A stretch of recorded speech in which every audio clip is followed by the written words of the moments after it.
এই উপজাতি ওমো উপত্যকার সবচেয়ে ভয়ঙ্কর উপজাতিগুলোর মধ্যে একটি। এদের সবচেয়ে ভয়ঙ্কর রীতিগুলোর মধ্যে একটি হলো মেয়েদের গোপন অঙ্গ কাটা।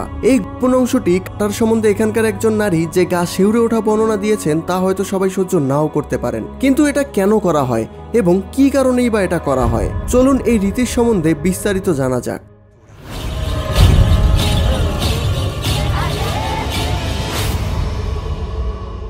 এটি ইথিওপিয়ার ওমো উপত্যকার একটি চৌরাস্তা, যেখানে পৃথিবীর প্রাচীনতম উপজাতিদের দেখা মেলে। এদের মধ্যে কিছু উপজাতি প্রাচীনকাল থেকে কৃষিকাজ এবং শিকার করত, আবার কিছু উপজাতি ছিল যোদ্ধা, কিন্তু এখন তারা একেবারেই অবহেলিত।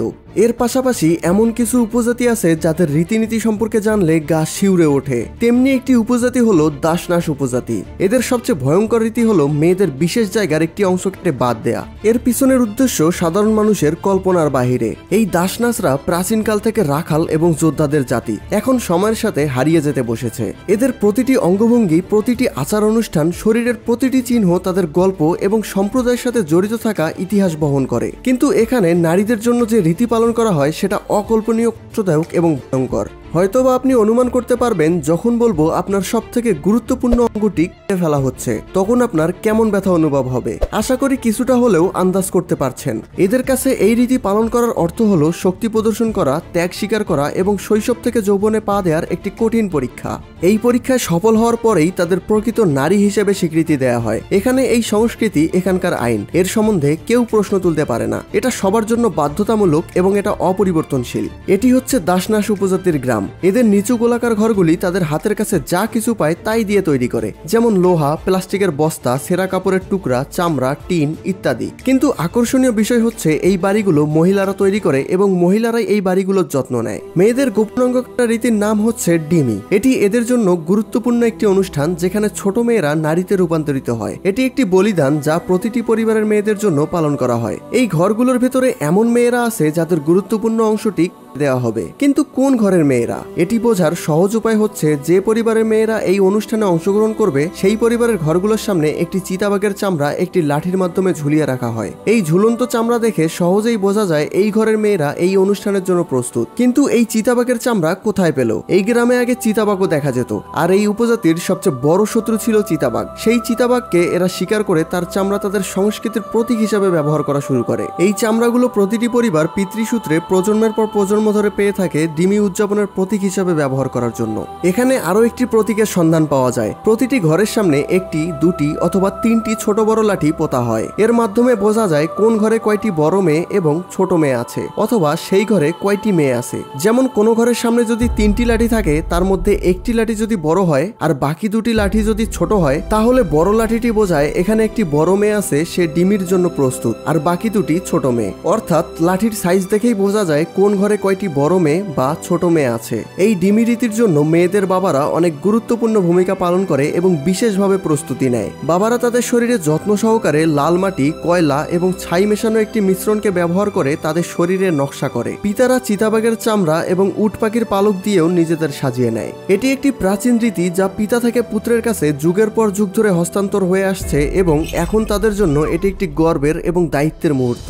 এই বাবারা তাদের মেয়ের শরীরের এমন একটি অংশ কাটার প্রস্তুতি নিচ্ছে যে চিহ্ন মেয়েটিকে সারা জীবন বয়ে বেড়াতে হবে। এটিকে বলা হয় মহিলা অঙ্গ বিচ্ছেদ। মহিলাদের বিশেষ জায়গার কতটুকু অংশ কাটা হয় তা মহিলারাই ভালো জানে। এই বিষয়ে বিস্তারিত কাউকে জানানো হয় না।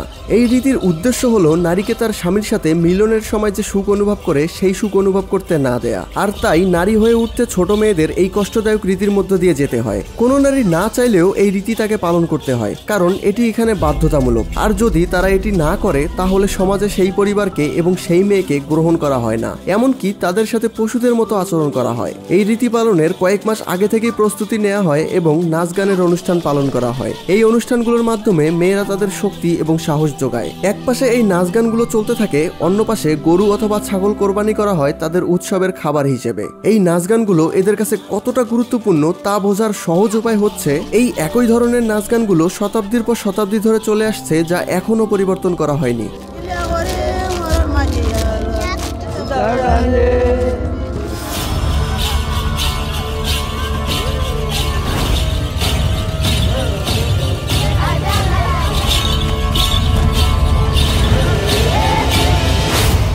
এবার এই ডিমি সংস্কৃতির ভয়াবহ বর্ণনা শুনতে প্রস্তুত হন। এই ডিমি কিভাবে পালন করা হয় এবং মেয়েদের সাথে কি করা হয় এই বিষয়ে এখানকার একজন বয়স্ক মহিলা বলেন, এই কাজটি একটি চাকুর মাধ্যমে খুব দ্রুত সম্পন্ন করা হয়, কিন্তু তার আগে সেই মেয়ের শরীর প্রস্তুত হতে হবে এবং শরীর সাজানো হতে হবে। তারপর মেয়েটির হাত পা লোহা দিয়ে আটকে দেওয়া হয় যেন নড়াচড়া করতে না পারে। এরপর সেই বিশেষ অংশটিতে খুব দ্রুত চাকু চালানো হয় এবং কেটে ফেলা হয়। এটা কতটা কষ্টদায়ক তা হয়তো আন্দাজ করতে পারছেন। তাদের মতে চাকু খুব দ্রুত চলার ফলে তারা কিছু অনুভব করার আগেই কাজ শেষ হয়ে যায়। এই রীতির উদ্দেশ্য হলো নারীকে তার স্বামীর সাথে মিলনের সময় মিলনের সুখ অনুভব করতে না দেয়া। কিন্তু কেন এই সুখ অনুভব করা থেকে নারীদের বিচ্ছিন্ন করা হয় এই প্রশ্নের উত্তর তাদের কাছে ছিল না। তারা শুধু বলে এটা তাদের সংস্কৃতি, তাদের বাবা মায়েদের এই রীতি পালন করতে দেখেছে তাই তারাও পালন করে। কিন্তু এখানকার মেয়েরা এই বিষয়টিকে ভয় পায় না। ছোটবেলা থেকেই তারা এই কষ্টদায়ক রীতির কথা জেনে আসছে, তারপরেও তারা এই রীতির জন্য প্রস্তুত হয়। একজন মেয়ে যখন 15 বছর বয়সে পা দেয় তখন সেই মেয়ের সাথে এই ডিমি রীতি পালন করা হয়। যে মেয়ে এই রীতি পালন করবে না তাকে কেউ বিয়েও করবে না, কারণ এটিকে তারা অপমানজনক মনে করে।